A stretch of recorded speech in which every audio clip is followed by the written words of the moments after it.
2010's late autumn in northern Canada to go moose hunting. My father and I traveled far into the wilderness.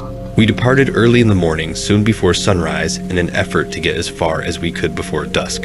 We chose to put up camp just over halfway to our objective because we had to portage over rapids frequently while traveling on twisting rivers all day. When everyone had retired for the night, I decided to grab some firewood and relieve myself down by the bank of the river just out of the light of the campfire out from the tree line about 15 yards away. I could hear rustling in the bushes, so I watched the area where I heard the noise. My father had thought that we'd make the most of the trip tomorrow. I'm concentrated there. I noticed the trees beginning to change shape and move very little in order to take on the appearance of a head and very small facial characteristics. I also noticed that I was feeling a little strange and could smell a horrible scent, like rotting food or old milk.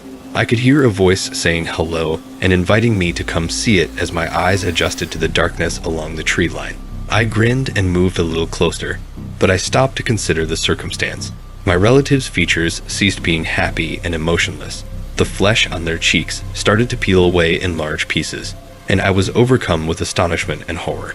I started to back away and head to camp since I couldn't make sense of it all. I was unaware at the time that I had been moving in the direction of the voice and farther from the firelight. I turned to go as the voice grew agitated and started to yell, "Come here." But as I turned to look back again, I beheld the most repulsive creature I had ever seen. I fled as fast as I could while attempting to shout for aid, but the horror made my voice hoarse and muted. It was rotting flesh on gnawed bone with caved-in eyeballs and a hollow chest cavity. I managed to reach the top of the river bank, but it caught hold of my leg as I leaped up. I grasped and tore the grass in an attempt to pull myself, yelling as loudly as I could as I rushed down the riverbank, hearing the heavy breathing and stomping boots of this beast directly behind me. Eventually, my voice returned, and I yelled, "Someone has my leg." I was terrified as I tried to explain what I had seen and how it appeared to be a relative, but wasn't. But I was also attempting to dissuade them that I was hallucinating. My brother nodded his head and said, "I saw it too." I know that solidified it. He acknowledged that it was real. We stayed up all night after that, weapons ready and nearby, packing up as dawn broke and returning home. We haven't told anyone the tale since we don't want to be branded as insane or liars. I eventually started seeing dark figures every day and sought help from a medicine man or shaman, but I've since learned that ceremonies only provide temporary relief. I had nightmares and struggled to fall asleep for months after they started. I would constantly see things in the dark, figures peering in my window, or hear whispers when I was alone at home, at night, or walking back. Friends sent me several gifts, including gems and safety pouches.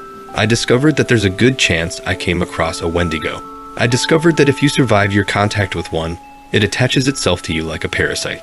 I discovered that it could only do this if it touches you, which it never did.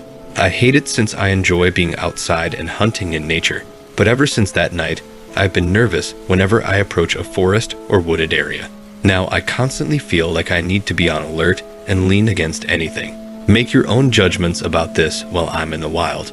I paid a price for believing the ancient tales to be true when I was a youngster. I can vouch for that, at least. It was late at night, perhaps 1:00 a.m., but the high beams of the car were bright enough for me to see out either side of the road.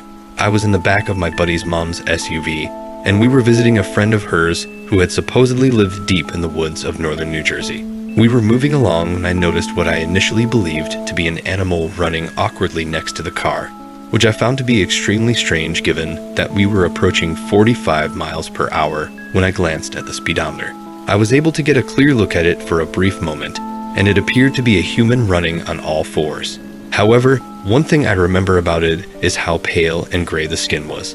Then, it appeared to have jumped over our car and disappeared. After some research, I was able to find references to a creature known as the Skinwalker, and I believe that this is what it most closely resembles, but I'll never be able to say for sure if what I saw that night was that or something else. I'm a male 25-year-old living in Utah, and I'm eager to know whether anyone else has ever witnessed what I have seen. I stayed with my parents in a tiny town when I was 17 years old. Our home had a backyard that led out to wide, uninhabited fields and far-off mountains, with no indication of human habitation for miles. the backyards of my best friend, and I enjoyed a special bond because she lived next door. His home was on a separate roadway that ultimately formed a little cul-de-sac and connected to the field. There seems to have been intentions to build more homes along this route in order to grow the town, but those plans were never carried through. In essence, his driveway changed into this cul-de-sac. I frequently spent the night at my friend's house during high school since I didn't get along with my parents very well. Although there were no additional homes constructed in the cul-de-sac, it would play an important role in our tale. We occasionally experienced uncomfortable dragging noises and a spooky gurgling sound coming from the back porch when we woke up. The basement housed my friend's room, which had a window well that opened to the back porch. A few times a month, this unusual incident would occur, but when we plucked up the bravery to look into it, we discovered nothing. Although the strange phenomena persisted for many years, we can still clearly recall one specific night. We were up late playing video games and watching films as my friend was getting ready to relocate. We finally settled on doing a music-themed road trip to just take in the atmosphere. When we were ready to use the roundabout, we climbed into his vehicle, activated the high lights, and backed out of the driveway. The bright illumination at this precise time showed something strange. It looked human, yet there was no denying that it was some strange creature. We were astonished by this unsettling meeting. The strange being walked on all fours, seemed nude, and had very enormous limbs that appeared to fold awkwardly under its pale, stretched skin. Its visage, with its mouth hanging wide like a gaping maw, like a snake unhinging its jaw to eat prey, was what really gave us the willies. As it fixed upon us, the cutting light caught the gleam in its black eyes. It made an alarming turn towards us before quickly scurrying back into the field's underbrush in what appeared to be a rewinding action. My companion and I were completely perplexed by what we had just seen, turning pale as ghosts. We were both scared, to put it mildly, and attempted to enjoy the remainder of the evening, but we couldn't believe what we had seen. We ended up simply sitting in his basement with our pistols ready and waited to hear the goggling and dragging again, but we never did. Even though I no longer reside in that town, there are moments when I visit the abandoned field it seems like something is still there, watching and waiting even though I cannot see it. Since July 2017, my family and I have become residents of Iowa.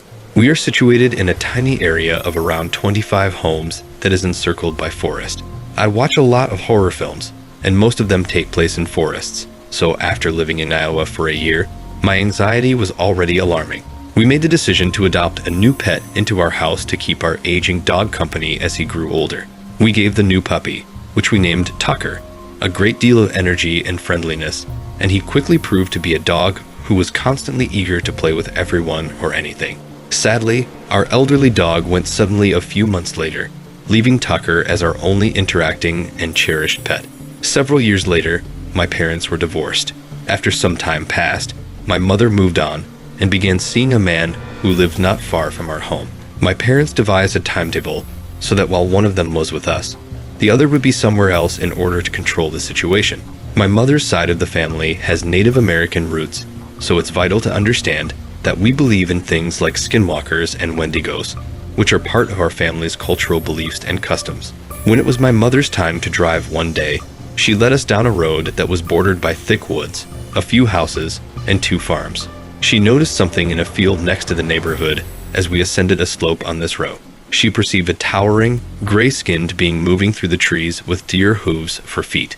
I was already terrified from the Wendigo stories I had heard on YouTube when my mother told me this, and as she drove to our house, I had thoughts of skimming as she spoke. My mother had been confused, and when she reached a stop sign, she looked back in her mirror and nothing. After that, the thought of walkers kept coming to me, and I became incredibly cautious while riding my bike outside. It was a nice day, so when my mother discovered this possible species, I quickly grabbed my camera to record the stunning surroundings. However, as I walked towards the field, my suspicions and senses were on high alert. I've always followed my intuition, and as I walked away from that place, I had the impression that someone was watching me. A few days later, I let my dog out for a nightly toilet trip. I linked Tucker to my dog's leash, which was attached to the porch, and let my dog out into the yard. I turned on the exterior light to keep an eye on Tucker, but I had to divide my attention since I was also busy in the kitchen preparing supper for myself. I could hear my dog, Tucker, barking obnoxiously outside when my food was ready. I moved in the direction of the entrance to see what had gotten his attention.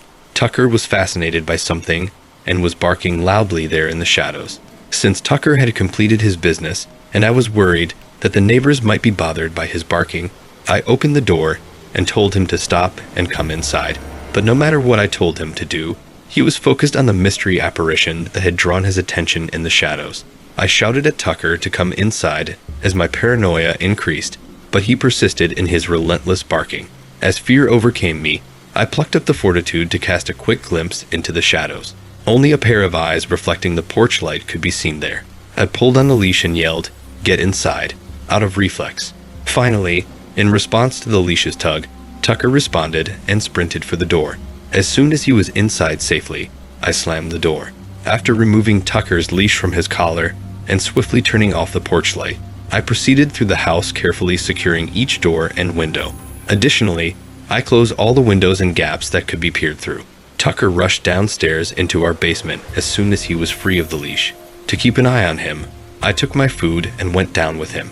2 months have passed since that event, and my evening ritual now includes drawing the curtains, locking the doors, and turning out the exterior lighting. Nowadays, I feel the need to have a group of people with me, or a weapon if I'm outside after dark, just to feel secure. I'm not sure what I saw that night, but any help or insights would be appreciated. Thanks for joining us on this spine-tingling journey through chilling horror stories. If you enjoyed these tales of the macabre, don't forget to hit that subscribe button and ring the notification bell so you never miss another terrifying episode.